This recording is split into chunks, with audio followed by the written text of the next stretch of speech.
सत्ता ने रेवड़ी को बिल्कुल किनारे कर दिया। फ्री का चंदन घिस मेरे नंदन हमें नहीं चाहिए, हमें नहीं चाहिए। मैं एक चीज कहूंगा, देखिए मजबूती से लड़ी है, ये पूरे देश ने देखा है। कांग्रेस का कोई नेता वहाँ गया ही किशोर जी, नहीं। देखिए किशोर जी मीठा मीठा गप-गप और कड़ुआ कड़ुआ थू-थू। आप हिमाचल को काउंट नहीं करते। हिमाचल के अंदर आप देखिए, एक बार से बहुमत को छोड़ करके दोबारा बहुमत के ऊपर टच नहीं कर रही है। हिमाचल में अगर जीत होती है तो आपकी जीत नहीं होगी। किसकी जीत होगी तब ये? सुनिए, आप जो है मोदी फैक्टर को गुजरात के अंदर तो भुना रहे, लेकिन हिमाचल के अंदर क्यों लगा रहे हैं? आपका अचीवमेंट नहीं है। एक मिनट, जयशंकर जी के पास जाओ। जयशंकर जी, 151 हो गया है ना, 18 हो गया।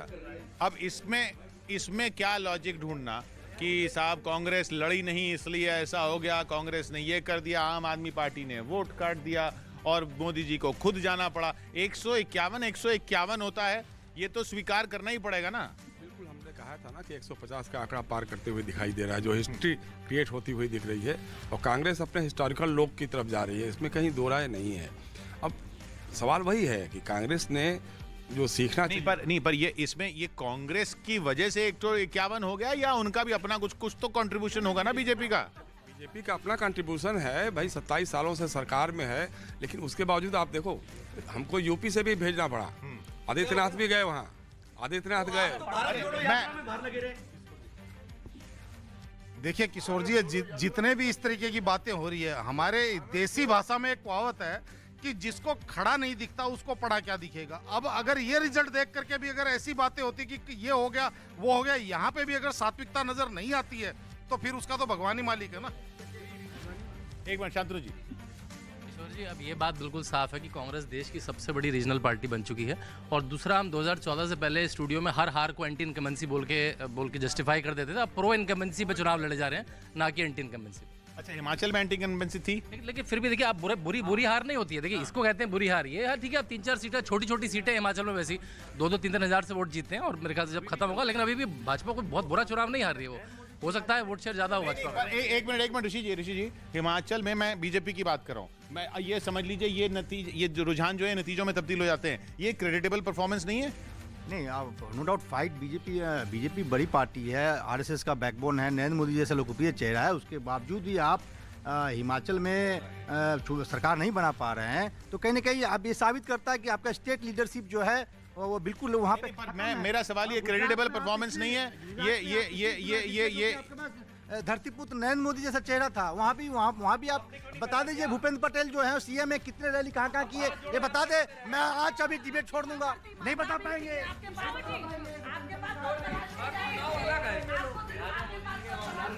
किशोर जी, मुझे लगता है बिहार, ये जो गुजरात और हिमाचल प्रदेश के चुनाव है, उसके अलावा एक बात कांग्रेस को भी ईमानदारी से समझनी चाहिए कि ये भारत जोड़ो यात्रा, इस टाइप की तमाम यात्राएं ये कर लें, जब तक ये ग्राउंड पे उतर के कॉन्स्टिट्यूएंसी में बूथ लेवल पे काम। सर मैम, मुझे बोलने दीजिए ना सर, मैं पहली बार बोल रही हूँ, बोलने तो दीजिए। आता हूँ, मैं आपके पास आता हूँ। मैं एक जागरूक वोटर होने के नाते कह रही हूँ, कांग्रेस का ही भला होगा अगर वो कॉन्स्टिट्यूएंसी बूथ लेवल पर उतर जाएं।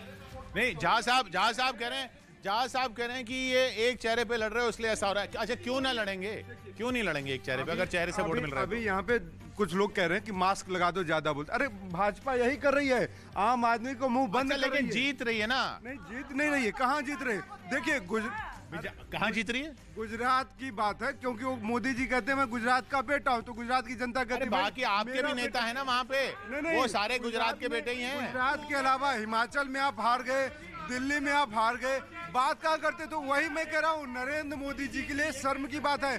चेहरा बनाने की कोशिश की आपने।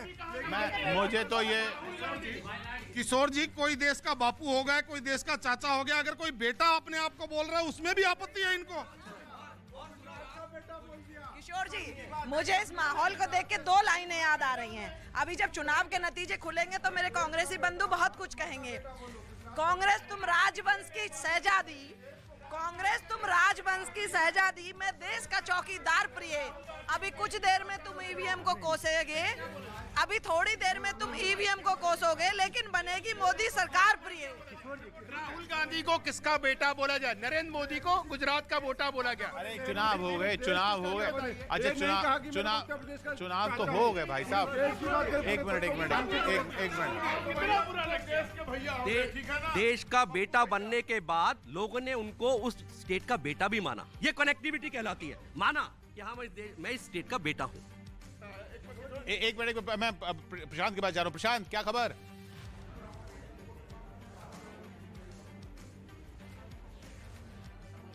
जी। हाँ, बोलो। हिमाचल पर सबकी नजरें हैं क्योंकि नेक एंड नेक फाइट यहाँ पर चल रही है, लेकिन हिमाचल में माना यह जाता रहा है कि क्या यहाँ रिवाज बदलने वाला है। ये सबसे खास बात है। यहाँ नेक एंड नेक फाइट चल रही है, लेकिन कांगड़ा पर सबकी निगाह है। 15 सीट कांगड़ा में है। शैतांशु त्रिपाठी के पास कांगड़ा से जुड़ी बड़ी अपडेट और वहाँ की परंपरा के बारे में भी खास जानकारी है। जी कहते हैं कि हिमाचल अगर जीतना हो तो कांगड़ा को जीत लीजिए, लेकिन इस बार के चुनाव में 7 और 7 दोनों नेक टू नेक फाइट चल रही है। 15 सीट है। जी 15 सीट है। 98 से अगर देखा जाए तो भाजपा ने 10, 2003 में कांग्रेस ने 11, 2007 में भाजपा ने फिर 9 जीती थी और 2012 में कांग्रेस जब सरकार में आई तो 12 जीती। 2017 में भाजपा जब सरकार में आई तो 11 जीती। यानी जो बहुमत वहाँ कांगड़ा में पाता है वही हिमाचल में सरकार बनाता है। इस समय की स्थिति 7-7 यानी बराबरी का है, लेकिन जो बागी उम्मीदवार हैं उनकी क्या स्थिति है? जो 4 अदर्स अभी हमें दिखाई दे रहे हैं जी वो चारों बीजेपी के हैं और वो लगातार अपनी बढ़त बनाए हुए हैं। 4 जो बागी हैं, जो अदर्स की टेली में हम देख सकते हैं, चारों बीजेपी के बागी उम्मीदवार हैं। कांगड़ा को माना जाता है कि रिवाज ये रहा है जो कांगड़ा फतेह करता है वो हिमाचल कांगड़ा बताया जाता है। कांगड़ा जो कांगड़ा ले गया वो हिमाचल ले गया, लेकिन कांगड़ा ही कोई नहीं ले जा रहा। 7-7 में बराबर है। डिस्ट्रिक्ट्स बहुत इंपॉर्टेंट है। टॉप पे कांगड़ा जिसमें 15 सीटें हैं, जिसमें से आधा चल रहा है। दूसरे नंबर पे मंडी जिसमें 10 हैं कॉन्स्टिट्यूएंसी, सारी 10 की 10 में बीजेपी आगे चल रही है। तीसरी जो सबसे बड़ी डिस्ट्रिक्ट है शिमला है, जिसमें 8 कॉन्स्टिट्यूएंसीज हैं। उनका अगर आप रुझान देखेंगे तो आपको बहुत पिक्चर क्लियर हो जाएगी। आप पूछिए शिमला में क्या। शिमला जिले की जरा बताएंगे प्रशांत। शिमला जिला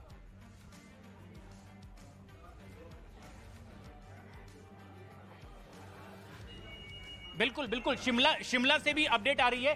शिमला पर लगातार लोगों की नजर बनी हुई है क्योंकि कुछ बड़े नाम भी यहाँ पर मौजूद हैं। और अगर आपके पास में कुछ अपडेट है आप बताएं। शिमला ग्रामीण से विक्रमादित्य सिंह कांग्रेस के 5000 वोटों से आगे चल रहे हैं 3rd राउंड की वोटिंग में। जूली बता रही है कि 5000 वीरभद्र सिंह के बेटे हैं। 5000 शिमला ग्रामीण से तो विक्रमादित्य आगे चल रहे हैं और बाकी शिमला की बाकी सीटें और लगातार बढ़त बनाए हुए हैं। 8 जो शिमला पूरे जिले की 8 सीटें, वहां की कोई अपडेट है? शिमला की बाकी सीटों के बारे में भी अपडेट लेते हैं। शिमला की बाकी की सीटों के बारे में कुछ पता चल पा रहा है? हरी जनार्था हैं ये शिमला प्रॉपर से। ये लीड ले रहे हैं, लेकिन पहले इनकी लीड ज्यादा थी, बढ़त ज्यादा थी, वो कम हो रही है। कांग्रेस उम्मीदवार है। हाँ, ये कांग्रेस के तो इस तरह से 3 सीटों पर कांग्रेस आगे है। तो